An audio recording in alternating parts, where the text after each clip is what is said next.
नमस्ते।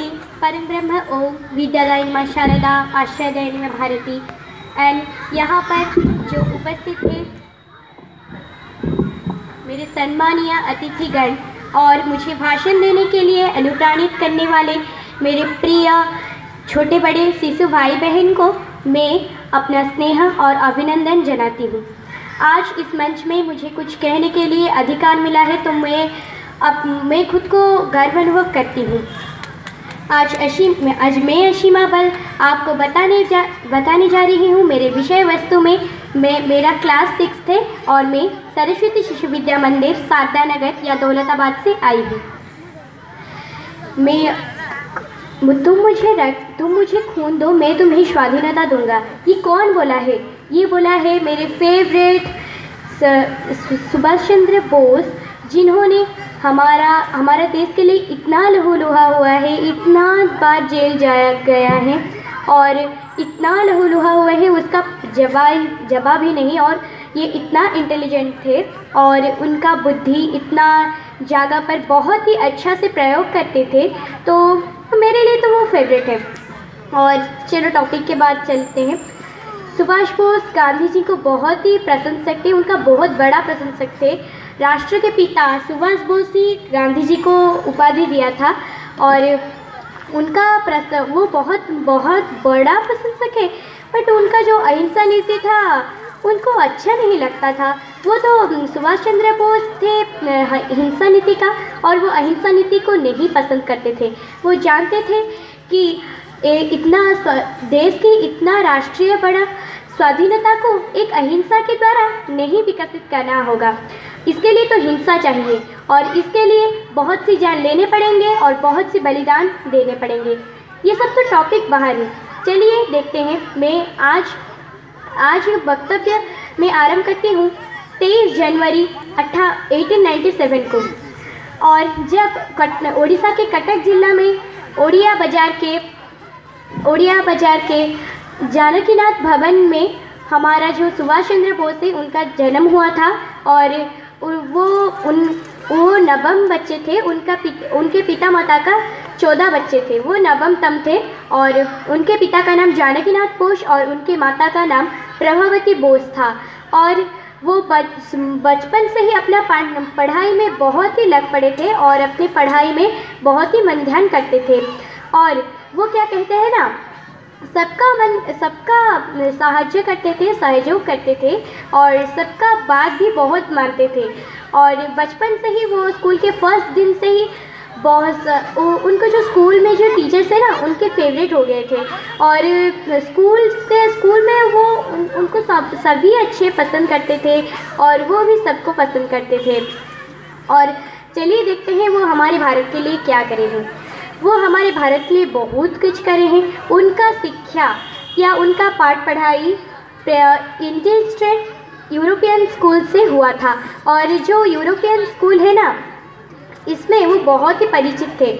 और उनका कॉलेज जो है ना वो 1927 मसीहा में और वो कॉलेज को ख़त्म किए थे। और वो कोलकाता के यूनिवर्सिटी ऑफ कोलकाता के हाइस्ट चर्च कॉलेज में पढ़े थे। और वो जब विवेकानंद और स्वामी रामकृष्ण परमहंस की वाणी सुनते थे या उनके कुछ किताब पढ़ते थे तो उनको लगता था कि उनका जो पढ़ाई है ना उससे बहुत ज़्यादा ज़रूरी है हमारा देश का स्वाधीनता। और वो हमारे देश को बहुत ही प्यार करते थे। वो चाहते हैं कि एक स्वाधीनता संग्रामी होने के लिए ये सब जब उनके पिता जाने तो वो बहुत ही गुस्सा हुए और उनको लंदन भेज दिया। लंदन में वो कैम्ब्रिज कॉलेज में बहुत ही अच्छा पढ़े और वहाँ पे पास करके 4th रैंक हासिल किया। इंडियन सिविल सर्विसेज में 4th रैंक हासिल किया। इतना अच्छे नंबर में भी वो हमारा जो लंदन है ना उसमें नौकरी नहीं की है। वो नहीं चाहते थे कि लंदन के लिए वो कुछ करे या लंदन में कुछ वो करे। उनके पिता बहुत चाहते थे वो लंदन में एक अच्छा नौकरी करे और एक अच्छा जॉब करे। और वो क्या करे ना, वो फिर भारत चले आए और जवाहरलाल नेहरू के साथ कुछ आंदोलन किया। इस आंदोलन के लिए उन्हें उन्हें जेल भी 3 मंथ्स के लिए जेल भी जाना पड़ा। और क्या हुआ, वहाँ वो चुप नहीं बैठे और वहाँ पे भी ये घड़ताल करते रहे। और यहाँ पे एक दुख की बात है कि उनको टीबी हो गई, ट्यूबरकुलोसिस का रोग हो गया, तो उनको बहुत ही बीमारी हो गई थी। और वो क्या करें ना, चुप नहीं बैठे। टीवी में भी वो हमारे भारत के लिए क्या क्या करेंगे, आज़ाद हिंद फौज भी वो गठन करे थे।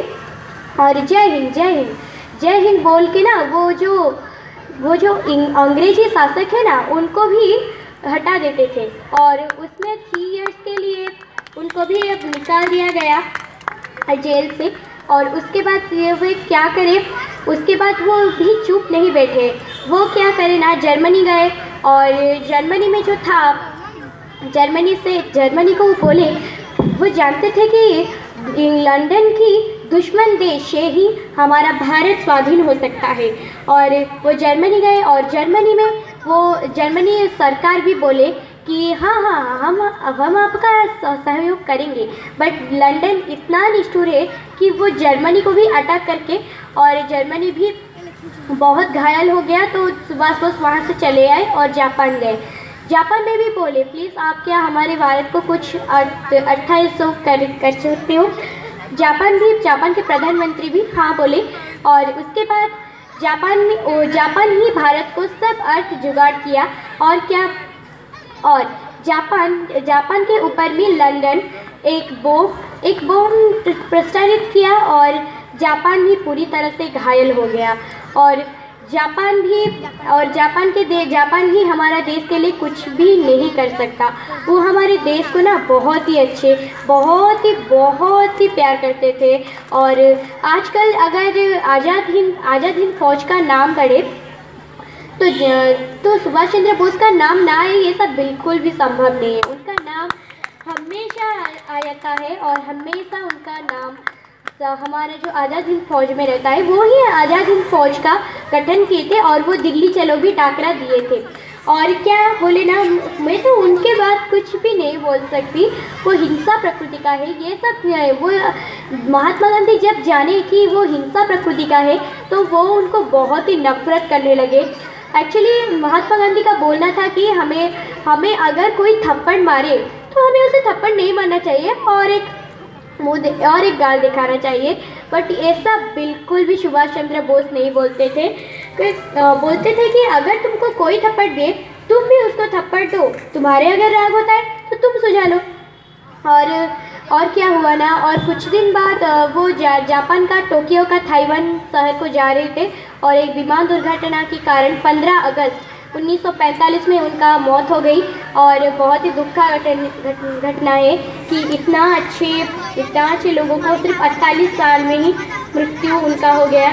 और बहुत ही दुखद खबर है, क्योंकि वो हमारे देश के लिए बहुत कुछ किए हैं, और वो जो डिग्री कंप्लीट किया ना, बीए का डिग्री कंप्लीट किया, बट ये इतना हमारे देश के विषय में चाहते थे, बट वो बीए का डिग्री भी कंप्लीट करके अच्छा नौकरी नहीं किया। वो बोलते थे ना, हमारे भारत में ही मैं सब कुछ करूँगा, और भारत मेरा जन्मस्थली है, भारत मेरे लिए सब कुछ है।